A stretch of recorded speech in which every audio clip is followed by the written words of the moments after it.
So my name is Lauren Cherry. I'm Ruth Cherry's daughter. We lived next door to David Greer on 108th Street, and he was a church organist, and my father was a professional musician. David had lamented that there was no community music education for people in the area. And my mother suggested that they start a school in the community. There wasn't anything like this. They both felt that inner city kids needed to have exposure, that everybody needed to have exposure. And so Mom and David birthed this thing, and it was just a labor of love. I was one of Bloomingdale's very first students. I remember as a child dancing around the floor in the basement of the church, the cold green linoleum tile. And then I continued studying. Well, I studied the recorder for about 5 years, and then I studied the flute through the end of high school with Susan Minkoff. It was multiracial, definitely. I think there were a number of kids who came from my local public school because I remember their faces, and everybody was very nice. It didn't feel like a competitive environment at all. You know, it was a very important part of my life. Every week I was at Bloomingdale for basically my whole youth from early on.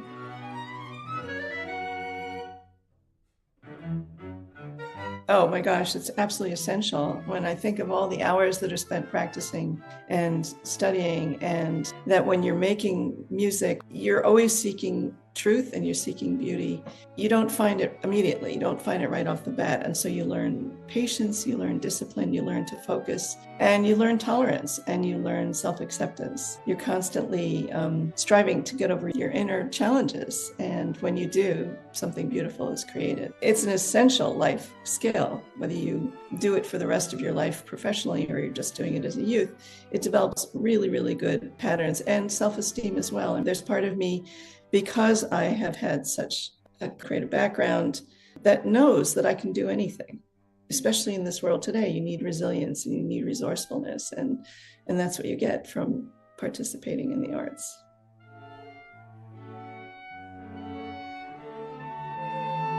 Everybody should have access. Nobody can afford to not have that kind of support in our world now, where you have to be really resourceful. And I think creativity is the greatest commodity that we have now. Bloomingdale is an essential organization in developing wonderful human beings, for people who want to find themselves, you know, in some way. They want to find their voice. They have something to say, and they may not even know it yet, but it's music that's going to give them the opportunity to find it.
Bloomingdale holiday concert. It's great to see all of you, and I hope you can hear me.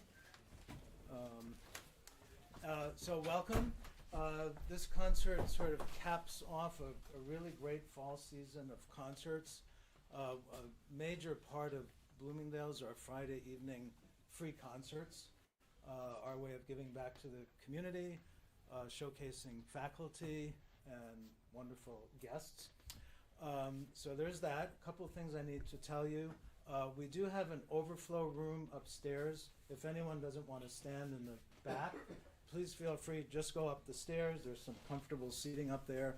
Also, after the show, there will be a reception upstairs. So you'll be heading up there. So I think we're ready to start the festivities, and you'll be hearing from Erica Atkins, our executive director in the program, and I'll be back, and all kinds of things. So enjoy.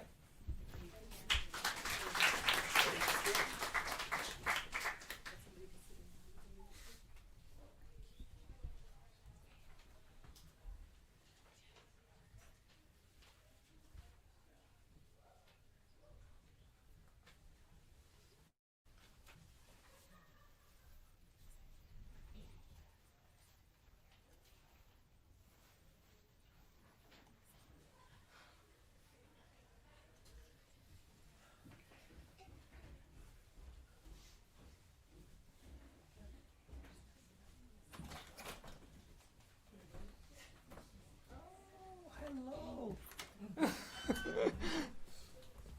I was expecting.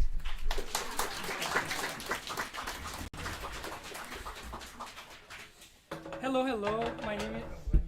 Let me get ready. My name is Edu. I'm a guitarist from Brazil, and I teach guitar here at Bloomingdale.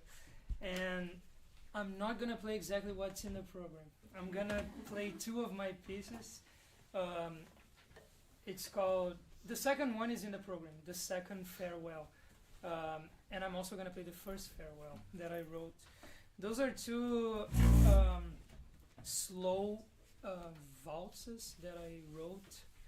And I'm going to play first the second one and then the first one. The second one is more melancholic. I wrote to my grandfather when he passed, and I think he was my biggest fan. And I wrote this cute little waltz for him. And then the second one,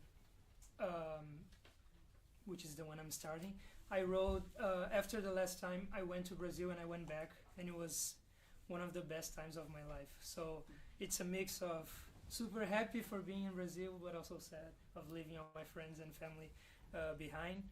But yeah, those are the two pieces I'm playing. Starting slow this concert, after you're gonna hear saxophone, jazz band, and everything. But we're starting with solo guitar, introspect.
was the second farewell. No, the first one.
Enjoy the rest of the concert.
family in here, we're going to empty our spit valve. It's very exciting. Very exciting. Play that,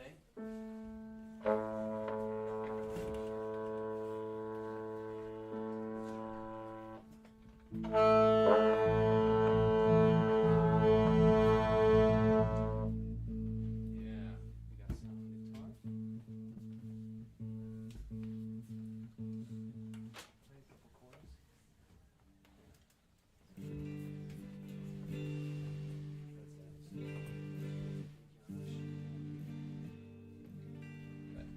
Give yourself a little extra juice so you can play. Yeah.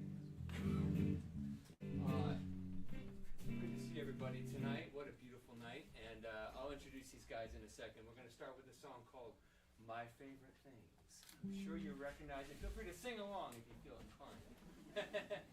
All right, here we go. Manny, 1, 2, and 3, 1.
saxophone. Oscar. Lynn. Manny.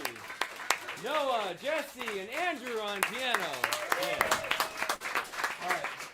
I know there's a lot of music tonight. We're going to finish up our set with a song called How High the Moon. Not too loud. Ready? A 1, 2, 3, 4.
I'm Alexis Tappan behind me, and I am the executive director of the Bloomingdale School of Music. Hi, how you doing? You guys have already had a chance to meet Marc.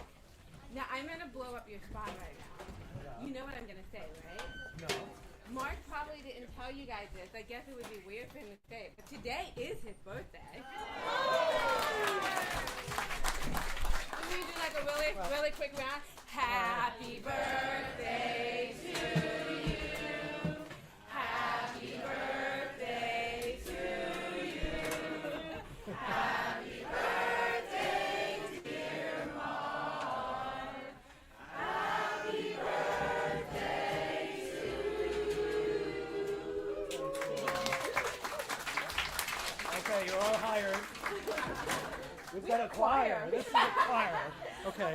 Back up, and we're back. We're back. We're backing up. We're backing up. I'm doing what the director We've tells got me this to do. audience too. Okay.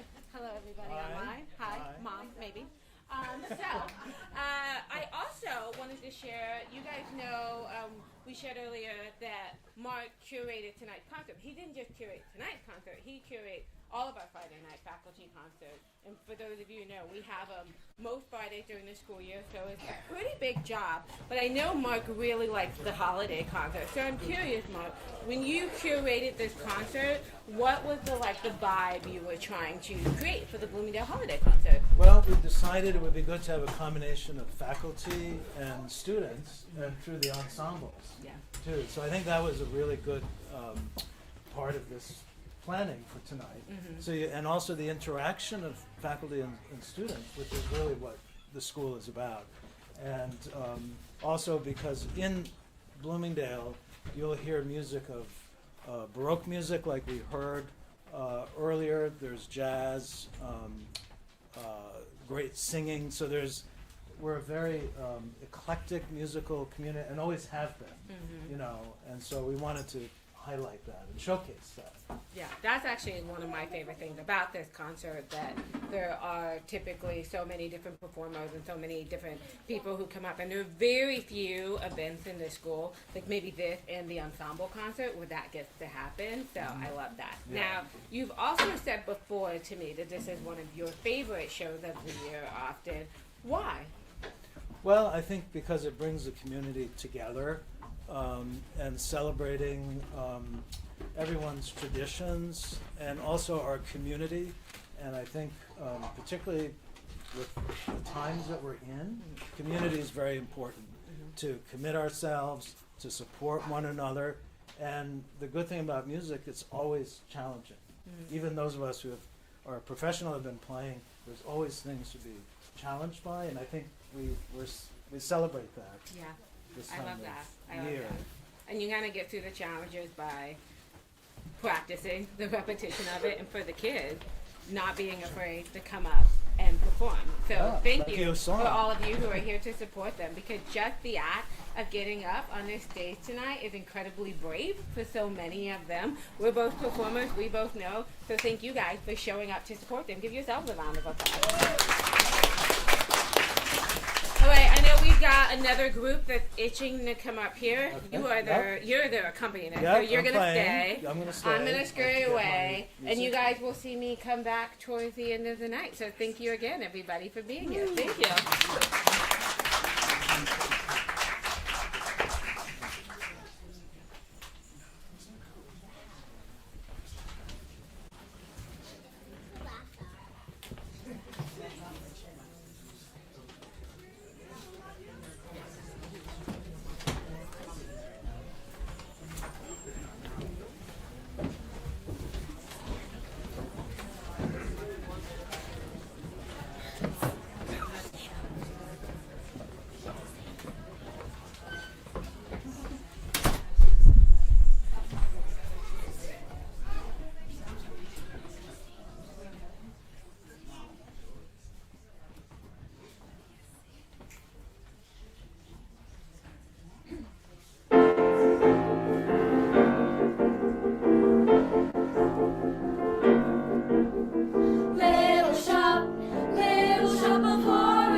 That was fun. Thank you everybody again for being here with us tonight. This has really just been a really beautiful, warm evening, and it's one of my favorite things about concerts like this. And as Marc mentioned earlier, what you're experiencing here tonight, this is basically a true testament to what Bloomingdale is all about, right? We are bringing together students and faculty and staff, and we have people here from our community in the room, people of all ages, people of all backgrounds, and we're here together to celebrate music and our connection with each other. That's Bloomingdale. So this year, we're celebrating the fact that we've been doing that for 60 years. Let's pause for 60 years. Can we get a round of applause for 60 years? Yes. And I like our director of marketing and development did a hand over head applause. So thank you, Noah. So we are celebrating it. We kicked off our celebration with our Chapter 60 campaign. Through this campaign, we're reflecting on what makes Bloomingdale so special, which is bringing together generations through music and building lasting relationships and lasting connection to this school. There are some people here who have been teaching at Bloomingdale for 10, 15, 20 years. Both Marc and Roberta, who you saw up here, they were actually celebrated in our benefit last year, and they both have collectively taught over 30 years at this school. We have former students who are working on the staff. We have former students who are teaching. There's just a lot of beautiful connection that's happening here in the school. And from the very beginning, these concerts have been a part of that tradition. Bloomingdale is not just a place where you come to learn music, but you also come here to experience it. And some of you here tonight, I know some of you have been attending concerts for a long time. My board president likes to say he's been coming to these concerts since he was a little kid in the 1970s. So some people have been coming to these halls to come enjoy music here for a long time. And we are so grateful for all the continued support that you all give. So to continue this incredible work, to support the students and faculty you see and perform tonight, and to keep Bloomingdale strong for another 60 years, we need your help. Do you want to come do this? I feel like this is the best part of the night. No. Okay. I was just commenting my water's empty. I thought I was getting like another public speaker to like bring together. We'll do it later. To this date, we've raised $109,059 toward our 1,440 goal. It's a Friday, guys. I don't even know. Toward Chapter 60. Okay, so we are just right about to hit that 110K mark, and I really believe that we could do it, maybe even do it tonight. So if you are watching online or you are here in this room, there's a few different ways you can support.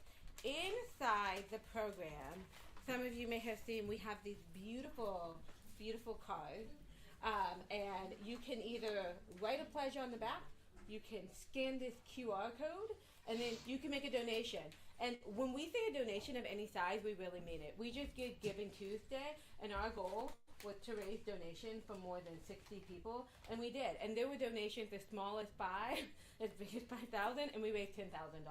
So collectively, a lot of donations actually do make a big impact. We really mean that. The other way, if you want to donate here in this room, Christine, our lovely Vanna White, is holding up a box.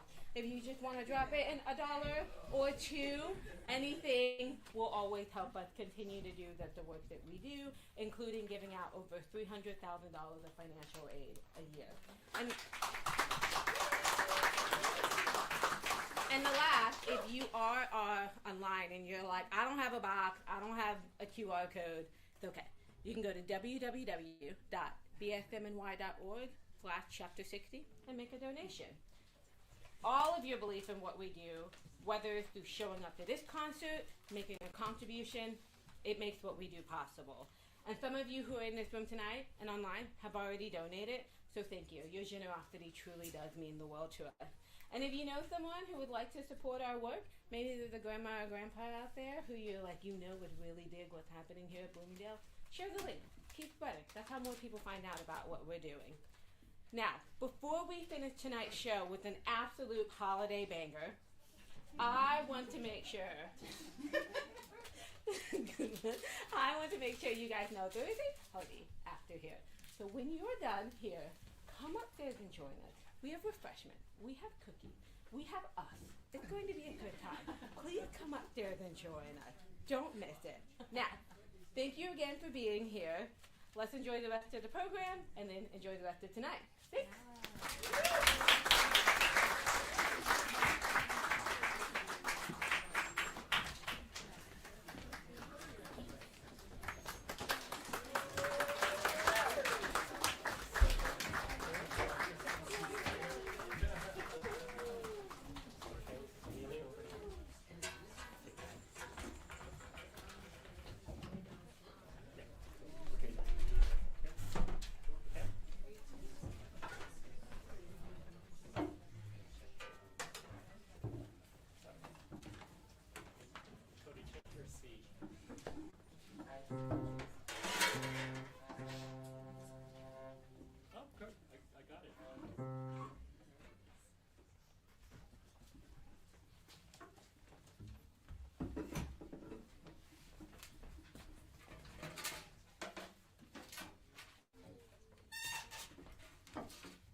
So my name is Lauren Cherry. I'm Ruth Cherry's daughter. We lived next door to David Greer on 108th Street, and he was a church organist, and my father was a professional musician. David had lamented that there was no community music education for people in the area. And my mother suggested that they start a school in the community. There wasn't anything like this. They both felt that inner city kids needed to have exposure, that everybody needed to have exposure. So Mom and David birthed this thing, and it was just a labor of love. I was one of Bloomingdale's very first students. I remember as a child dancing around the floor in the basement of the church, the cold green linoleum tile. And then I continued studying.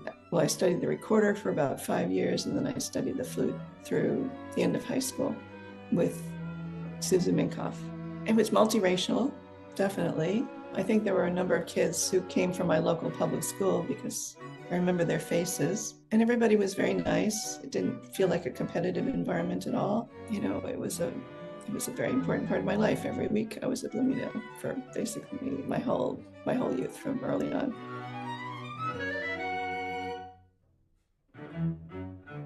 Oh my gosh, it's absolutely essential. When I think of all the hours that are spent practicing and studying, and that when you're making music, you're always seeking truth and you're seeking beauty. You don't find it immediately. You don't find it right off the bat. And so you learn patience, you learn discipline, you learn to focus, and you learn tolerance, and you learn self-acceptance. You're constantly striving to get over your inner challenges. And when you do, something beautiful is created. It's an essential life skill, whether you do it for the rest of your life professionally or you're just doing it as a youth. It develops really, really good patterns and self-esteem as well. And there's part of me, because I have had such a creative background, that knows that I can do anything. Especially in this world today, you need resilience and you need resourcefulness, and that's what you get from participating in the arts.